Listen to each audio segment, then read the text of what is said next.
téléspectateurs yu ITV di leen dalal jàmm seen émission kennu askan wi ñu am mbégte dellusiwaat fii si alxames bi naka noonu ñu am mbégte tey si alxames gi doolal tamit Mamadou Goudiaby nekk 3e adjoint au maire de la commune de Ouakam naka noonu moom mooy secrétaire général de la centrale syndicale OGTS muy organisation générale des travailleurs du Sénégal naka noonu Mamadou Goudiaby moom mooy secrétaire général honoraire de l'Union démocratique des travailleurs de Dakar Dem Dikk chargé des contentieux Mamadou Goudiaby maa lay dalal jàmm ci plateau kennu askan wi fii si ITV.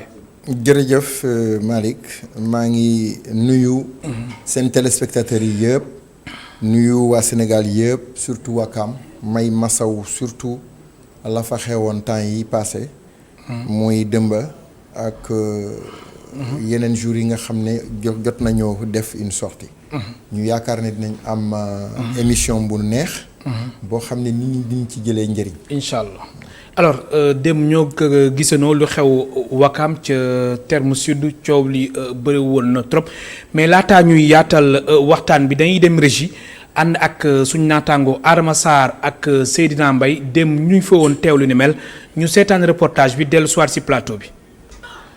ci Wakam rawatina ca terme bis tàngoon lool ay grenade lacrymogène ak ay yuuxu ñu toll ci juróom-ñaar fukk ak juróom-ñeenti njaboot ñoom ñëpp nag ñi di waa Descos xëy ñëw génn leen seeni kër. ñun nag ñuy ay sénégalais ay militaires yu dëkk ci terrain bii ñu dëkk terme sud muy terrain privé de l'État dëkk ci kër yi à l'origine ñu fayeeku ñu leen di fay ñu dem ba en 2000 Sénégal jël terrain bi morcelé ko di ko jox sénégalais yi ñun ñi nga xam ne ñu ngi fi dëkk ñenn ñi def nañ plus de 40 ans ñun ñu laaj Sénégal jox ñu. ngir nag dimbalee njabootu ñi nga xamee ne dañoo nekkoon ay militaire te daal di retraité te nag dañu xëy rek génne leen seeni kër kilifa yi ngànk mairie bi Wakam di si joxe ay saafara. parce que 200 mètres de distance diggante fii ñuy bëgg a toj comico bëgg a toj ak fii ñu leen mën a may 200 mètres la kon li ñuy proposer chef de l'État mooy li comico di réclamer fii na leen ko jox ci bayal bii ñu bàyyi nit ñi ñu dëkk. juróom-ñaar fukk lañ ak juróom-ñeenti njaboot ñoom ñëpp nag nekkoon ay militaires yu retraité waa Descos nag xëy génne leen seeni kër gannaaw bañ ci amee li nga xamee ne moom moo di ndigal.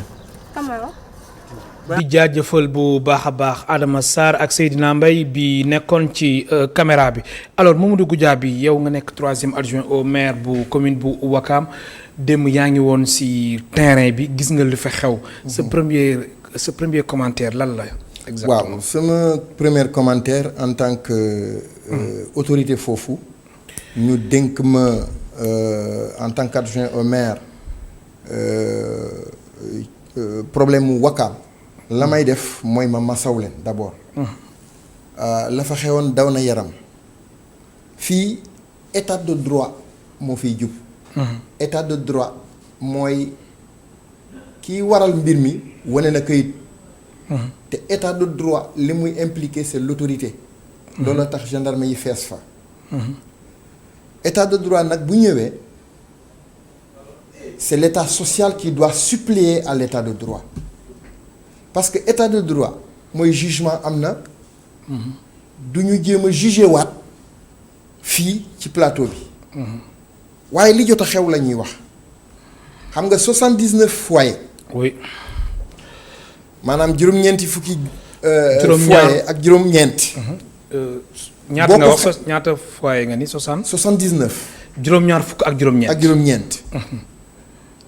boo jëlee ci statistique u état. nee na foyer la moyenne foyer bi c'est 8 personnes par foyer la moyenne au Sénégal. oui. donc fu mu ne nii jotaay bi sinistre bi ça concerne 632 personnes. 632 personnes. juróom benn téeméer boo leen dajalee ñëpp ñoom ñuy nekk ci goutte 632 personnes. fu 500 personnes toog am problème c'est un sinistre. l'État doit intervenir. état bi ni muy intervenir c'est que kenn ku nekk boo amee ne lu la metti nga dem ci yoon ñu may la dëgg. kii actionné ci ki mu amal dëgg.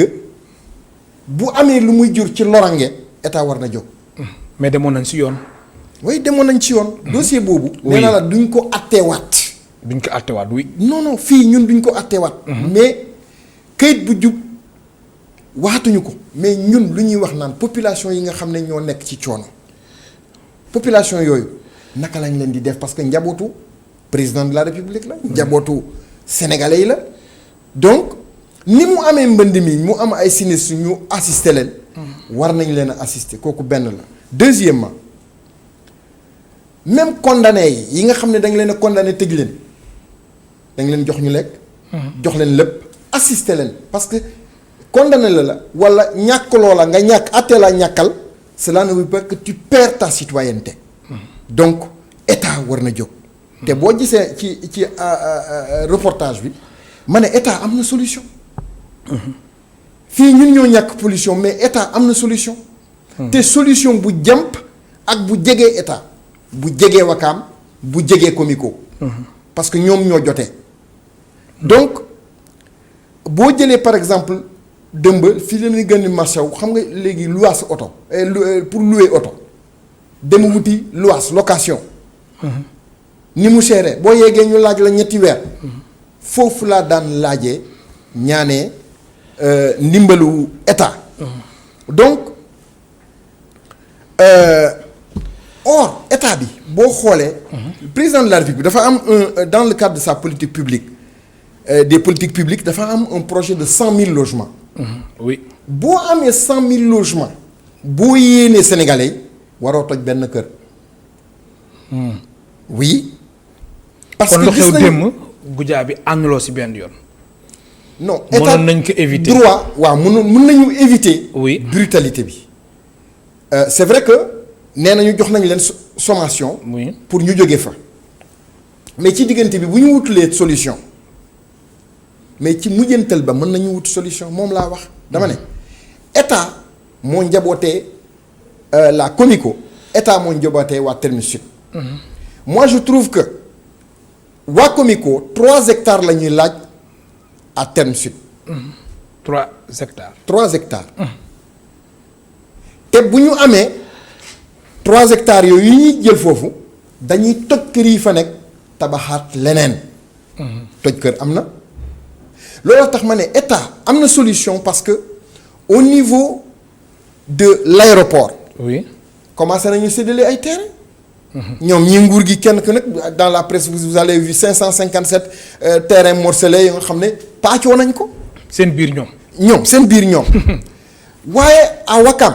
oui conseil des ministres am na ci semaine yële le communiqué de conseil des ministres mu ne à Yoff à l'aéroport. oui may nañu 30 hectares à la CDC. CDC mooy caisse de dépôt et consignation. oui CDC ñun ñëpp ko bokk. te dans le communiqué dañu ne CDC dañ ko jox pour mu morceler valoriser jébbalaat ko askan wi maanaam moyennant quelque chose. waaye loolu bu amee mu am des sinistrés comme ça mais da ngay woo ci njëkk vous avez l'autorité parce que vous êtes le chef suprême des armées. nga woo waa Comico. nga ne leen mbir mi fi ñu toll nii kaay leen ma may leen 3 hectares ci li ma séddale li ma cëral waa CDC. kooku c'est une solution. oui c'est une très bonne solution. alors comme ça. oui ñu bàyyi leen ñu dellu si ci seen i kër.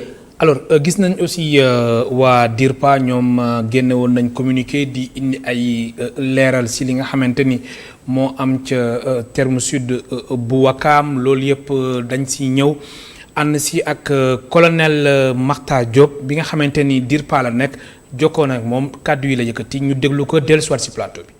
maintenant Terme Sud camp des mariés la woon pour place de Wakaam ak aussi ñi liggéey ay jël Diop maanaam Dakar maintenant camp boobu dafa. nekk camp boo xam ne depuis temps colonial la woon et que bâtiment yi dem na ba xaw màgget moo tax à un moment donné comme naa ne bon les logements là dañ koy réfectionner en attendant donc ñu bàyyi ñu dëkkoon foofu yëpp ci yërmande parce que bon retraité nañ peut-être ñi amuñu fu ñu dem tout ça et que comme dafa amoon programme boo xam ne kër yi màgget na ñu ne dañ koy defaraat maintenant comme affaire bi yàgg ñu aussi commencé ñii di tabax ñii di louer yaakaar ne pour ñoom ñoo ko moom maintenant en 2008 maanaam précisément 16 octobre 2008 Comico moom mooy coopérative bi nga xam ne soldats yëpp ñoo fa bokk képp koo xam ne daway sol tenue bu la neex nga adhéré Comico bi pour bokk seen programme yi.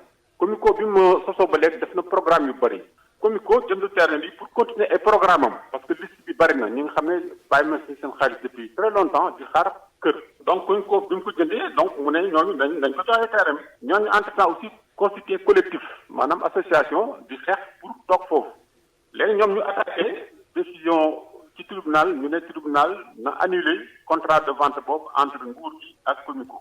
Cour suprême ci arrêté bu mu jël décembre 2019 maa ngi fàttali ne ko Comico 2008 jëndoon terrain bi donc 2019 Cour suprême ne terrain bi Comico moo ko moom ni mu ko jëndee yoon la te moo ko moom ñoom dañu war a génn léegi bi loolu amee Comico jël huissier donc mu dem ñoom ñëpp ñu notifié leen ñu signé kayit baa ngi nii samay bët ñoom ñëpp signé nañ pour ñu génn maintenant loolu ñoom bu ñu defee ñu bañ après ñu introduire au niveau beneen tribunal grand instance hors cas de Dakar li ñuy wax référé sur difficulté maanaam nañ leen may tuuti parce que peut-être jàmp na amuñu fu ñu dem. pardon tribunal bi si ñëw aussi donc def beneen décision 28 août 2020 mu ne Comico mun na continuer procédure d'exécution. mu nekkoon colonel Makhtar Diop patron bu DIRPA alors Mamadou Goudiaby ginnaaw ba nga expliquer situation bi déglu nga Makhtar Diop bu DIRPA lu mu wax ànd nga si. bon explication yi convaincre na la chronologie oui de la procédure duma ci sori parce que je ne maîtrise pas le dossier de la chronologie ni ñi demee tribunal ni ñu koy attee ak yooyu waaye ni mu ko waxee et en tant que dépositaire en tant qu'autorité defe naa lu wax du wax lu amul te buy wax aussi c'est sur la base de papier la ko wekk moi quand j'ai demandé hier on m'a dit que dañ ma ne joxoon nañ leen ay notification pour ñu dem soit mais boo dégloo le reportage oui. C'est qu'il y a une historique bu njëkk c'était les militaires lañ fa daan loger oui ba tey am na des militaires qui fonctionnels oui qui habitaient là-bas mais militaires yooyu dañ dem retraite voilà non la plupart dem nañu retraite mais oui. quelques rek des nañu ci biir fonctionnel xam naa ci ñeneen j'étais là-bas toute la journée et puis man foofu du ma fa jógee oui ce sont nos administrés du ma fa jógee donc xam naa ne quelques-uns ils sont encore actifs mais la majorité xaar bi muy wax noonu booba la ñuy doon xaar ba 40 ans après xam nga da ngay dem ba naagu ñoom ña fa nekk ci la ñu introduire pour ne jox leen ñu bayal bi léegi nag Comico bu demee ba jënd am alalam am léppam mu dem ba jënd ce n'est plus des logements de fonction c'est des terrains maintenant affectés à la Comico pour la construction de logements loolaa tax ma ñemee ne la oui puisque dañ ko affecté à une coopérative pour construire waa état lu tax du jox ñetti hectares yi à 500 mètres distance bi 500 mètres la ci ay diggante aéroport ak ñetti hectares yi ngay wax waaw ñetti hectares yi may wax fu ma ne oui c'est à quelques 500 mètres ñetti hectares yooyu kan moo ko moom état moo ko moom état moo ko moom état moo ko ñoom ci aéroport kon état da ko war a jox état da ko war a jox Comico mu ne leen bàyyil ñooñu ñu dëkk ça c'est l'état social qui vient pour suppléer à l'état de droit kon yow solution boobu laa gis parce que en tant qu'administré des sinistrés boo ko amee ci sa commune da ngay jéem a solutionner mais aujourd'hui la solution se trouve entre les mains de l'état alors Mamadou Goudiaby yow nga nekk élu yéen aussi seen responsabilité lan la muy maire bi Samba Bathily Diallo moom tamit woo nañ ko sax mais mujjul antu pour mu ñëw ci plateau bi alors seen responsabilité bi lan la non ñu suñu xam nga suufu état li ko neex lay def ci suufam état bi pour le moment affecté gu ko commune de Ouakam pour mu moom ko oui kon ñun liñ ci am amuñ ci dara lu dul bu ñu demoon ba affecté ko commune bi man moom bu fekkee ne dañ ko jox reversé ko ci commune bi am ci baat waaye suufu état la loolaa tax mu jaay ko Comico wala mënoon na ko jaay sax man mii wala ñu jaay ko keneen mais dama bëgg xam municipalité bi yéen ban rôle ngeen jouer laataa mbir mi di am ngir mën a éviter li am dem ah oui d'accord oui donc histoire bi mu amee c'est vrai que je ne suis pas au fait du dossier, mais le maire était parfaitement au courant, il suivait ce dossier-là. léegi nag lu tax mu yegg si fii. oui te ñun defuñu dara kooku peut-être que boo ko jotee nga laaj ko. mais ñun moom koy jot naa ko mais. waaye ponctuellement. way c'est ça c'est ça c'est ça ponctuellement bi yëf yi amee. bu lépp ne këtt ni jon ñun suñu devoir mooy woon ñu seet ku mënul dem ñu seet ci école yi parce que y en a qui yoon ñi nga fanaan la belle étoile. dem nga balaa ngay fanaan si image yi sax da ngay gis ñuy génne seen bagage vraiment parce que doo amoo mu nekk lu daw yaram. way amoo jot génne bagage d'abord jëflanteel ak gars yi. oui génne bagage. dem wëri location wuti camion nga yóbbu sa bagage ñu bëri fanaan nañu à la belle étoile. dem waaw léegi nag foofu laa waxee l'intervention de la commune ça serait ñu abale ay classe wala ak yu mel noonu. pour que au moins. ñu def fa le temps ñu wër. ñu mën a am. kon mën na leen abal ay classe laata école di ubbi fukki fan. ak ñaar ci weeru novembre mais mbënd mi noonu la ñuy def. wala juróomi fan ci weeru novembre c'est des sinistrés il y a pas de différence c'est des sinistrés. c'est des sinistrés il fallait le faire je crois que. mais weesuwul quand même. bon weesuwul. voilà bon maintenant il faut forcément lancer l'appel au maire pour qu'il actionne même s'il est à Touba. Qu'il actionne à partir de là parce que ce sont ses responsabilités. En tant qu'administrateur de la commune de Ouakam, ce sont ses responsabilités de prendre ses responsabilités d'autant plus que les écoles sont ce sont des transferts des compétences transférées. Donc il peut le faire sans coup férir. Mais Ouakam li ma ci bëgg a dolli mooy. boo xoolee Ouakam ni mu bindoo entrée la ak sortie. Ouakam dafa xat mu ngi fatu de sorte que ñun dañuy profiter ci li nga xam ne. moo xew démb. ñu xool plan directeur. voilà ñu wax état na prévoir ñun sax bind nañu le président de la république. am na 27 conseillers yi nga xam ne jóguñu pour yàqal kenn jóguñu pour yàq kenn. c'est des 27 conseillers yi nga xam ne bëggoon nañu leneen leer de dinañ ci ñëw. leneen leer mais 27 conseillers yooyu ñoo jël seen responsabilité bind président de la république ne ko Ouakam mu ngi fattu léegi li ñu bëgg mooy nga am une route principale bu jógee Almadies jaar Terme Sud. jaar Cité Avion mu ñëw génne armeelu Saint-Lazare. mu dugg ci VDN bi. pourtant même Saint-Lazare amoon na benn mbir boo xamante ni foofu mën nga fa jaaree nga dem nga Ouakam. boobu dañ ko fatt. oui. dañ ko fatt parce que. biñ ko fattee nag ci la comme ndox mi commencé taa à la Cité Avion. ok léegi les inondations foofu la. mais nous avons une grosse motopompe saa yu inondation amee dañ koy évacuer rapidement. mais loolu pour une solution définitive. plan directeur boobu bu génnee corniche boobu bu génnee mbedd moomu. dinañ ci tàllal benn dans le cadre du plan décennal d'assainissement et de lutte contre les inondations. benn canal buy topp yoon boobu ba ci biir géej de sorte que waa Cité Avion dootuñu am problème inondation mais aussi ñun dinañ désenclavé wu. dinañu am une mobilité urbaine parce que dinañ am ay bus yu fa jaar comme ça Cité Avion ne sera pas enclavé.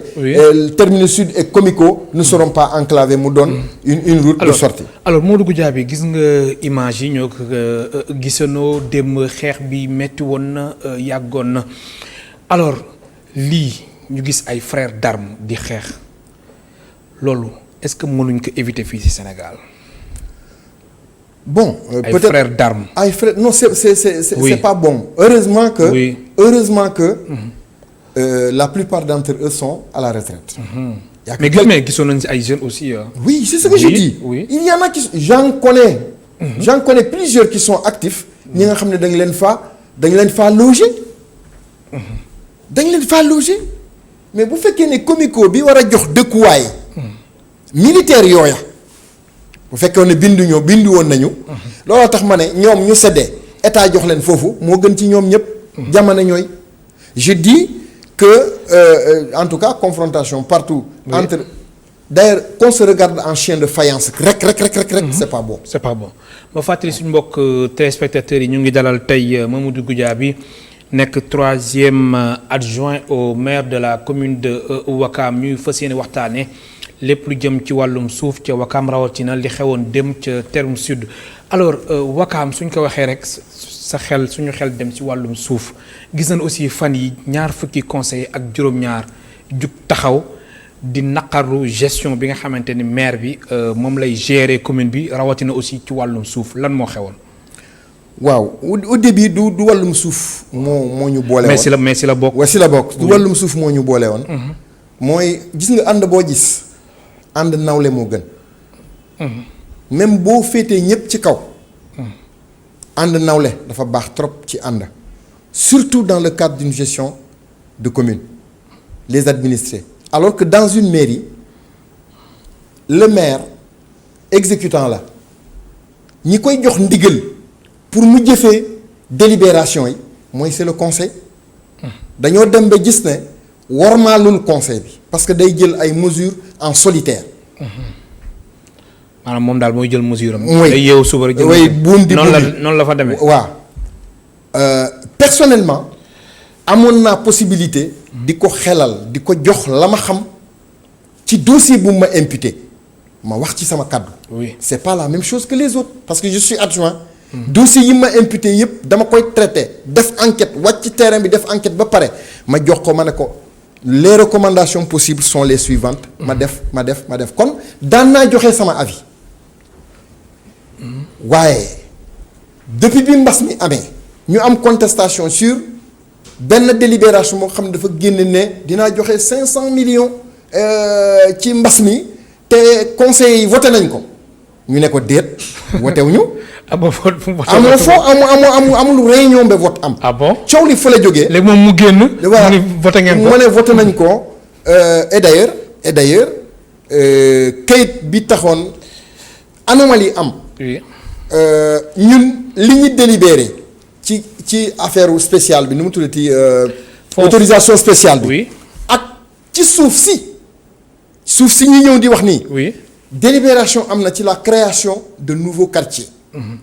or boo xoolee les délibérations nouveaux quartiers yooyu du ay nouveaux quartiers. daf ko bamtuwaat indiwaat ko pour jéem a muur. ah bon. oui. loolu doy na waar de waaye pour jéem a muur noonu la fa demee. oui noonu la fa demee donc suñ conférence de presse bi passé expliqué nañ ko. oui avec Sega expliqué woon na clairement donc ci benn quartier doo mën a am ñaari délibération ñaari joxe tur ngénte nga kañ jar ngay ngénte waat. mais yéen léegi si lan ngeen sukkandiku ba ni moom terrain yi da ko xëcc di ko. non ci diggante bi jox jabaram ak yooyu. yooyu yëpp ci diggante bi. ci diggante bi am na des conseils en plein conseil yu ko laaj. ndax am nañu feneen suuf soo xam ne moom nañ ko ci turu commune bi mu ne amul benn suuf mais réponse bi c'est très clair mais ñun après dañoo gëstu. ñu tombé sur un papier du cadastre. la commission de contrôle domanial. oui. mu génnee lu ñu këyit boo xam ne nee na jot na bataaxal ci monsieur le maire de la commune de Ouakam buy laaj suuf pour ay équipement ak ay dëkkuwaay pour les populations. or moom balaa muy dem di ñaani ji ñaan xam nga baax na. bu ñu la joxee suuf xam nga doo ne bëgguma. mais yoon moo ko santaane yoon moo ne maire sañ-sañ booy am pour dem waxal waa commune ba. oui. conseil bi mooy délibéré jox la sañ-sañ boobu nga door a dem. donc délibération waroon na am ne. moom dafa dem ñaani ji. mais léegi suuf soosu ñaata la suuf yi li ngeen di reprocher maire bi. ñaata hectares oui non xam nga moom. ba léegi ñun. yéen conseil amoo leen si. on n'est même pas informé parce que même bu ñu la joxee suuf si. oui. da nga war a defaat beneen délibération pour nangu la nga ñaan. te loolu amul. te loolu yëpp amul kumpale ci ñun léegi nag bu fekkee ne dafay contester kak papier bi il conteste un papier officiel du cadastre. loolu dinañ ci ñëw. léegi le problème bi ñu ko laajee keroog d'ailleurs ca la commencé ne dafay porter plainte. oui. mais ñun balaa mu ñuy plainte ñun dinañ ko plainte. ah bon ah oui parce que yéen ça ci yoon bi. non ngir porter ko mais plainte. bien sûr parce que c'est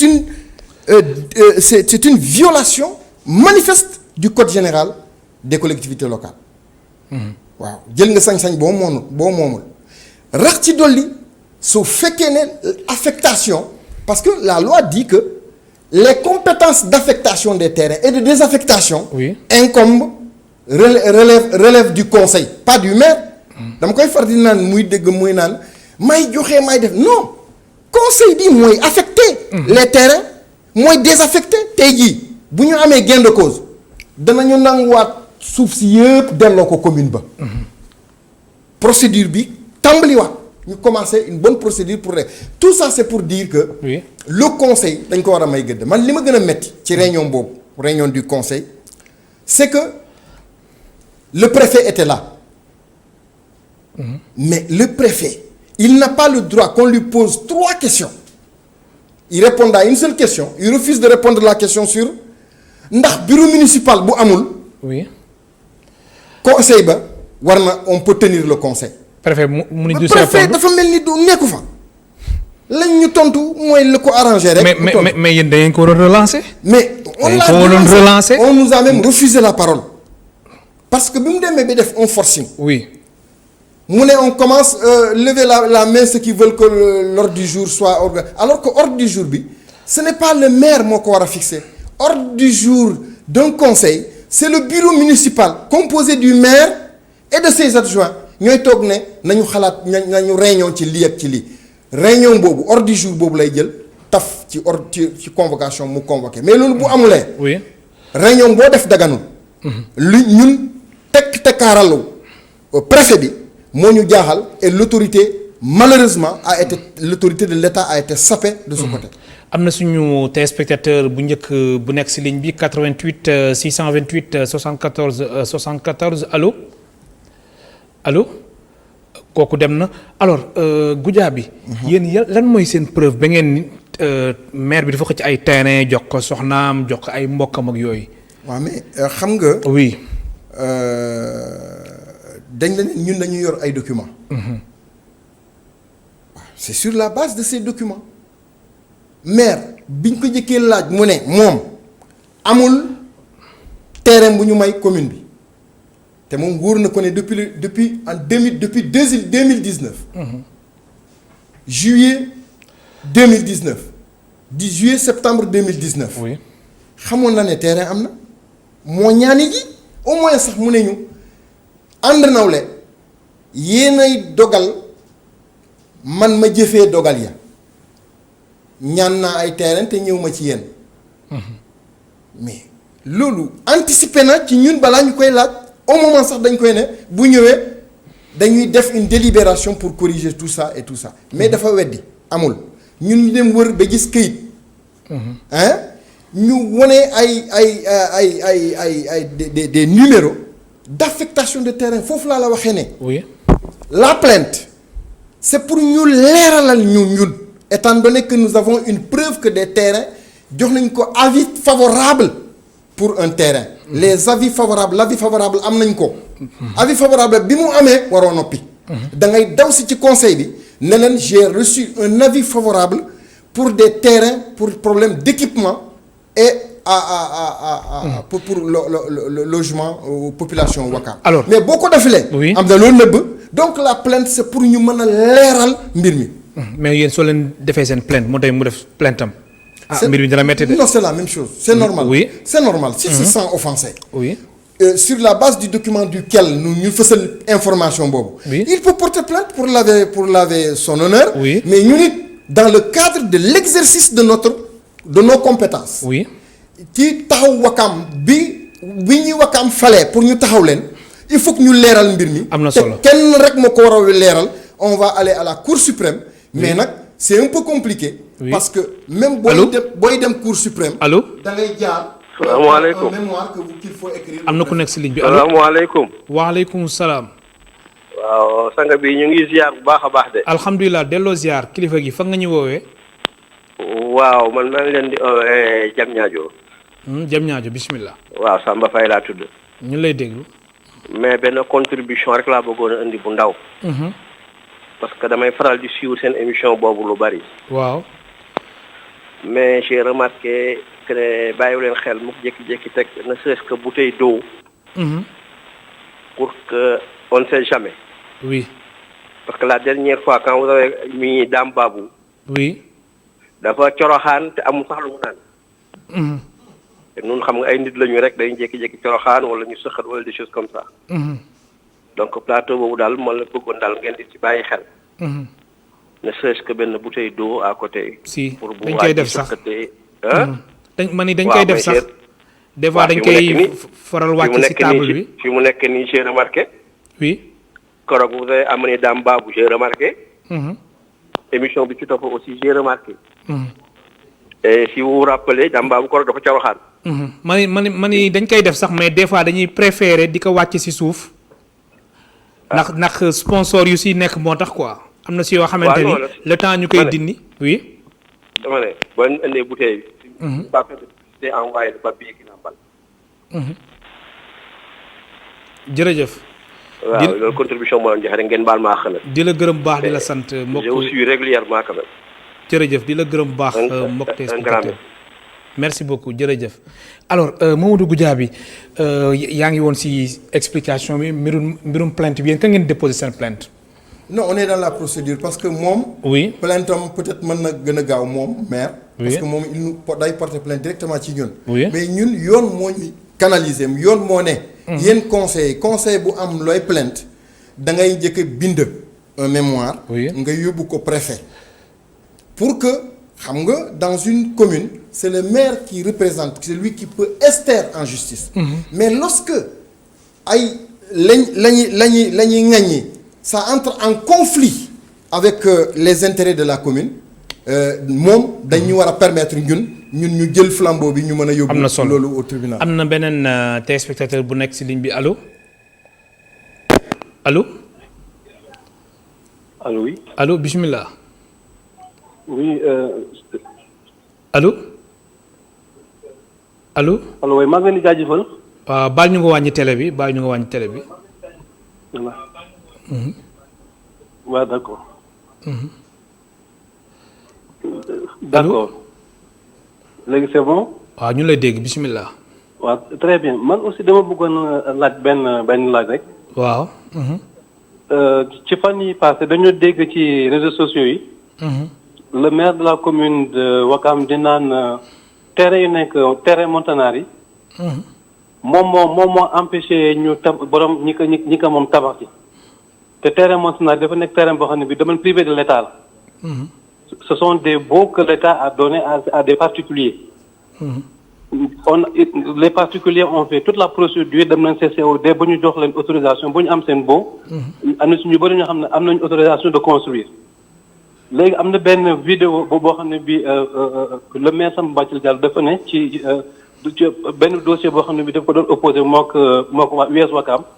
ñu bëggoon def un siège tabax seen benn siège mu war a xaalis si ne moom dafa bëgg a défendre les intérêts de Ouakam moo taxoon mu empêché propriétaires qui ont des autorisations de construire. pour ñu construire foofu. léegi alors que ñi moom terrain yooyu dem na ils ont vu tous les chefs de collectivités de Lébou de Ouakam. oui qui ont donné leur accord pour ñu tabax donc je voulais parler maintenant à monsieur Goudiaby qu'est-ce qu'il pense de ce dossier là. waaw le refus voilà merci beaucoup le refus du maire de pouvoir autoriser donc de bloquer la construction. merci beaucoup di la jaajëfal bu baax a baax Goudiaby. oui il a raison. kiiwu Montanari bi. bi ñuy ñëwee il nous a souligné le maire ci boppam. dafa ñu souligner le problème qu'il y a des conflits au niveau. des terrains de Montanari. oui. booba indi na sax expliquer ko ni mu ko expliquer aux conseillers pour ñu voter ko délibération pour interdire. waaye sànq moom nee na ils ont épuisé toutes les voies. ba ñu am dëgg. bu ñu amee dëgg da nga leen war a bàyyi ñu construire waaye je les informe ñoom xam naa ne sax xam nañu. oui. que léegi y a un nouveau décret. maire bu bañee. oui. autorisé nañ dem ci préfet nañu yóbbu loolu yëpp ñu dem ci préfet.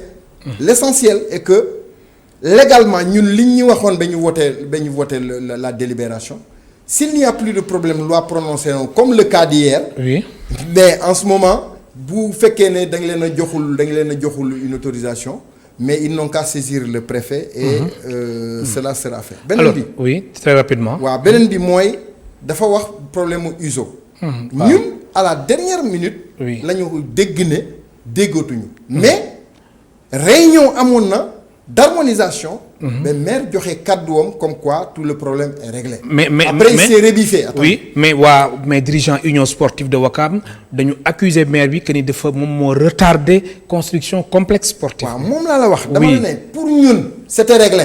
oui fekkewuma ko. bien qu'on ne m'ait pas convié à cette réunion parce que je suis le chargé des affaires du sport. te kenn invité wul. waaw te kenn invité wu ma non xam nga rek defante rek moom defante rek dafa yaakaar ne diriger defante la mais ñun ñoo ko gën a mën a defante fuuf donc aujourd'hui kenn convié wu ma c'est pourquoi du ma xuus ci biir la fa amoon mais ci ñoom ci réunion ba on avait entendu que le problème est désormais réglé d'ailleurs ça ils ont fait une communication sur ça. oui que c'est réglé léegi nag si le maire s'est rédiffé ça nous aurait étonné parce que Ouakam manque énormément d'équipement. C'est pourquoi je profite. oui D'ailleurs on était en train les 27 conseillers nee nañu dinañu dem ci ISO. oui pour que ISO bind lettre ñu bind lettre au président de la République pour que au niveau de l'aéroport ñu prévoit des équipements sportifs tels que un stade xaj na fa. bokkul ak 3 hectares yi ngay wax. bokkul ba tey. waaw mais lii nekk ci hectare ci aéroport da nga xam ñaata la te ñoom ñu ngi koy saaxee mais nañ ci jox waa Ouakam ñu am stade. nañ ci jox waa Ouakam ñu am waa cité avion ñu am marché. nañ ci jox waa Ouakam parce que côté bi nga xam ne féete na boor boo xoolee l'historique ak tey jii c'est le domaine national la. oui mais boo demee ci lébu ya da nga leen na suñ suuf maam la mais au moins sax pour may gëdd les communes. L'intercommunalisation. nañu may Yoff may Ouakam may Ngor.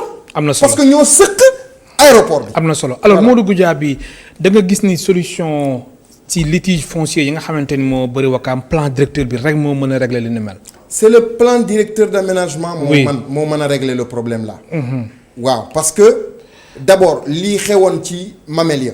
oui nous on s'étonne du silence du maire. parce que boo déggee ne ñu ngi saaxee ay terrain même bu fekkee ne yow joxee ko xamoo ci dara état moo ko joxee ci suufu Mamel ba bi ñu doon gas. histoire boobu déggoon ngeen ko. oui mais foofu nit balaa muy morceler balaa muy tabax il faut mu am autorisation de la mairie. autorisation bi fa lay tàmbalee il faut ñu autoriser ko mu morceler. Bon, si c'est l'État qui fait, l'État peut faire les morcellements. Mais au moins les frais de bornage ak yooyu. Oui. La commune doit prendre là-bas des taxes yoo xam ne des frais yoo xam ne da koy dugal ci commune Ouakam ñoo ko moom. waaye nag boo demee. ba xiiroo bi bëri. yow la ngay def pour raxas sa der. pour raxas deru commune bi mooy vous constituez partie civile. et dire je vois qu'on s'agite ñu ngi yëngatu di dagg. mais man maire commune de la maire de la commune. oui yëguma tinuma donc je me constitue partie civile pour ma am lu leer. am na est-ce que yaa may dëgg. waaw fépp fu ñu laal suuf te. yow sa dara xamoo ci dara. il faut se porter constituer partie civile. oui Mamadou Goudiaby ñeenti simili moo ñu desee waxtaan bi duñ ko jeexal te waxuñu mbirum Dakar Dem Dikk yow yaay secrétaire général. honoraire de l'Union démocratique des travailleurs de Dakar Dem Dikk chargé des contentieux. alors gis nañ léegi Oumar Boun Khattab Sylla moom moo remplacé Moussa Diop ci kaw bopp DDD alors am ngeen yaakaar ci moom. bu baax. loolu moo tax. oui. plainte bu ñu déposé woon contre Moussa Diop. ñu retiré ko. retiré ngeen ko. Moussa Diop. oui plainte lañ ko déposé woon parce que mu ngi yore 100 millions. presque 100 millions. mu ngi ko yoreel IPM bi ak coopérative d'habitat yi ak yooyu plus de 100 millions yore ñu à gauche à droite surtout pour les institutions sociales. dañu porté woon plainte mais pour que ñu bañ a teertu. Boun Khattab. oui ci plainte mu yaakaar ne moom la ñuy contre wala ak yooyu parce que su ma porté plainte la continuité du service voudrait que moom mooy koy gàddu. oui mooy dem wuy ji. oui loolu tax ñu retiré mais teewul retiré ngeen seen plainte mais teewul. def nga mémorandum si gestion wu Moussa Diop. non mais kooku c'est tous les directeurs. directeur bu fa ñëw chaque année ñun suñu UDT bi ngay wax ni suñu syndicat. vous faites le bilan annuel. Moussa Diop bi mu ñëwee ba fekk mosu leen dégg grève moom da koy bàkkoo waaye. mais def na ay jéego quand même. oui non def na jéego yi mooy. oui yow mii bu ñu ñëwee jox la 200 bus ne la créel Afrique Dem Dikk créel Sénégal Dem Dikk créel AIBD boo ko defulee doo fa am weer da nga lay dàq parce que nit du la jox jumtukaay. jox la ay milliards jox la nga recruter plus de 1400 personnes. il est venu il a trouvé ici 1949 personnes.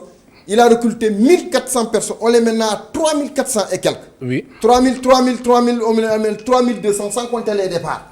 Mais kooku boo amee lépp te defuloo doo fa yàgg da nga lay dàq. Donc projet yi mu fa fekk la mu exécuter ko il a le mérite de l'exécuter. Oui. mu exécuter ko def ay BD comme ni ma la ko waxee interurbain les lignes les nouvelles lignes là mais ce sont des projets moom it Moussa Diop bi mu ñëwee dañ ko jox mémorandum bu mel nii. C'est un mémorandum biñ ko wax ne sa morom bii passé Dakar Dem Dikk cosaanam lii la mauvaise gestion yi lii la ñun lii la ñuy décrier lii moo tardeel kër gi léegi nag yow boo ñëwee tegal sa tànk fii ñun loolu lañ la xelal. defal lii defal laa pour suqali kër gi parce que kër bi suqali ko ñoom ay doxandeem lañu tous les directeurs généraux dañuy ñëw ñu dem. ñun ñoo fay des. oui donc looloo tax ñun ñu participer dans la réflexion. comme ni ñuy wax rek les hommes passent et les institutions demeurent. looloo tax le mémorandum là il va être distribué à toutes les institutions de l'État parce que bëgg nañu la gestion calamiteuse de Moussa Diop. par rapport matériel bi. il a trouvé 637 bus mbag yi. oui. il y a pas moins de 200 bus qui roulent.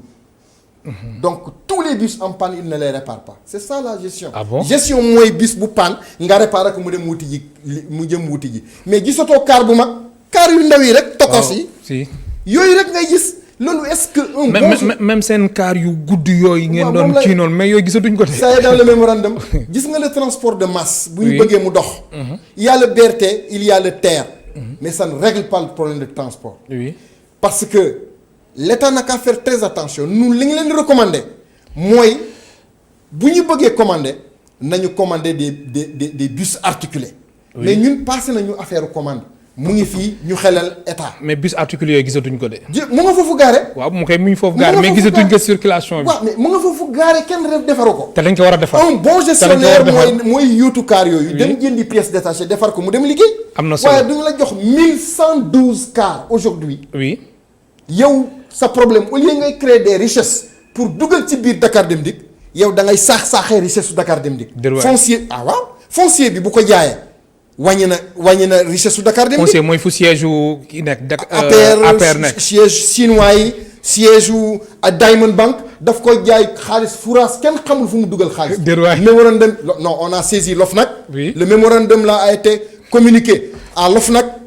à la Cour de vérification des comptes, à l'IGE, à l'IGF, oui. Pour que l'État dugal na 61 milliards en 2 ans, 2018-2019. 61 milliards. te Moussa Diop mënul dépanner 100 cars. fan la dugal xaalis ak jéego yu mu def yëpp. waaw mais jéego yi parce que am na car yu bees. oui léegi nag car bu daw nga gaare bu yàggee Dakar Dem Dikk mooy gaare. kooku c'est un mauvais gestionnaire. di la gërëm baax di la sant il a posé de très bons actes de gestion. oui et de diversification des ressources de l'entreprise mais malheureusement puisqu'il n'est pas un gestionnaire je l'ai dit depuis 2014 nee naa il risque d'être l'un des plus mauvais directeurs généraux de Dakar Dem Dikk. di la gërëm baax di la sant Mamadou Goudiaby waxtu bi jeex na. jërëjëf di lay gërëm baax di la sant merci ma bëggoon yégali. oui en disant nañu libérer les gosses de Wakam yi ñu jàpp. oui Paplaay. dëgg naa dañ ko jàpp te dañ man dëmb ba ma koy romb dama ko fekk muy ket ci Y bi. di ket xaalis pour def pavage foofu. kon da nga jàpp ne bokkul ci manifestant yi waaw kooku bokkul ci manifestant yi. dafa am ñuy téléphoné ñi nga xam ne dañ ko contre téléphoné ne leen bu fekkee ne yàgg Wakaam yëngatu na wër leen Paplaay fu mu nekk rek arrêté leen ko man maa ngi leen di ñaan autorités yi. mbir mi sedd na nañu bàyyi xale yi ñu ñibbi. di la gërëm baax di la sant Mamadou Goudiaby nga nekk 3e adjoint au maire de la commune de Ouakam naka noonu nga nekk secrétaire général de la centrale syndicale OGTS di organisation générale des travailleurs du Sénégal et secrétaire général honoraire de l'Union démocratique des travailleurs de Dakar Dem Dikk chargé des contentieux mbokk téléspectateurs yéen tamit amul seen fay ñu leen di gërëm baax di leen sant ba suba incha allah ñeenti waxtu. Dara Système logiciel numéro 1 de gestion d'école au Sénégal moo leen doon may seen émission Kenno Askan Wi.